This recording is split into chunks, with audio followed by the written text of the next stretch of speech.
Depuis 12 ans, Orange RDC tisse une histoire forte avec la République démocratique du Congo.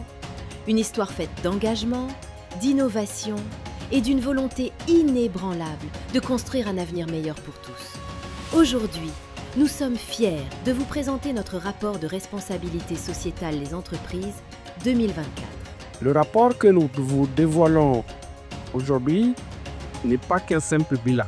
Ce document, plus qu'un bilan, est le reflet de notre dévouement quotidien pour une transformation positive du pays. L'inclusion numérique et l'éducation sont au cœur de nos priorités. Avec nos maisons digitales, la distribution de tablettes et l'expansion de nos Orange Digital Center dans 4 régions, nous ouvrons les portes du savoir et des opportunités à des milliers de Congolais. Notre engagement va au-delà du numérique.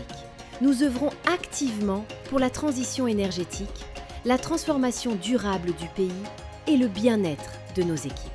Chaque jour, nous contribuons à la création d'emplois directs et indirects, démontrant ainsi notre rôle sociétal essentiel.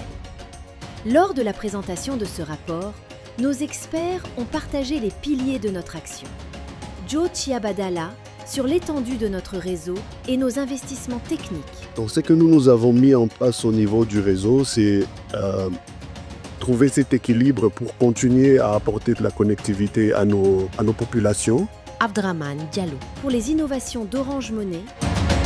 Orange Money est une déclinaison de cette présence-là. On le sait aussi, de nombreuses études l'ont prouvé. Le digital, l'inclusion digitale améliore le quotidien des populations. Charlie Pambou et les projets d'Orange Énergie. Orange Énergie qui est en fait une solution d'énergie propre. La lumière, des congélateurs, tout ce que vous voulez. Effectivement, au-delà de la téléphonie mobile, Orange aujourd'hui compte près de 45 000 personnes en RDC qui utilisent nos solutions énergétiques. Gladys Mott avec la fibre et notre nouvelle promesse, Orange est là. Sur la fibre optique, nous sommes les premiers à l'avoir lancée. Nous avons commencé l'aventure de la fibre en 2023.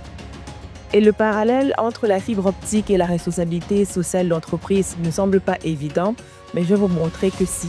Ariane Kala et nos solutions B2B. L'Orange Business Summit, c'est un grand rassemblement que nous avons organisé ici à Kinshasa. C'est une grande première, en tout cas c'est la première fois que ce type d'événement est organisé dans le secteur des télécoms. Binta Diallo et notre certification ISO 9001, gage de qualité. Depuis 2023, Orange RDC est le premier opérateur de télécommunications à être certifié à cette norme internationale.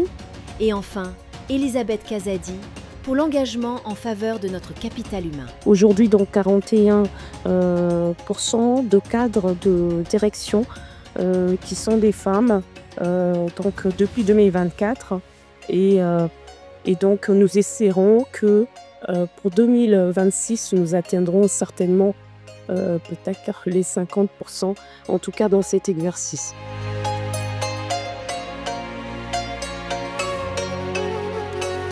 Un immense merci à toutes les parties prenantes qui nous accompagnent dans cette formidable aventure. Orange est un partenaire de confiance parce que nous l'avons démontré au cours de la présentation de ce rapport RSE. Tout ce que nous faisons est dicté avec éthique et transparence. Nous avons des offres, nous avons des produits innovants qui bénéficient au plus profond aux communautés. Et également, dans tout ce que nous faisons, nous mettons la responsabilité sociétale au centre de notre activité. Effectivement, comme vous avez pu le voir point par point, chaque périmètre, même quand on l'appelle business, démontre justement de cet impact sociétal qui est fort, en respect des normes environnementales, en respect de la gouvernance et en respect également de nos communautés pour leur plus grand bénéfice. C'est ensemble que nous bâtissons un avenir plus connecté, plus inclusif et plus durable pour la République démocratique du Congo.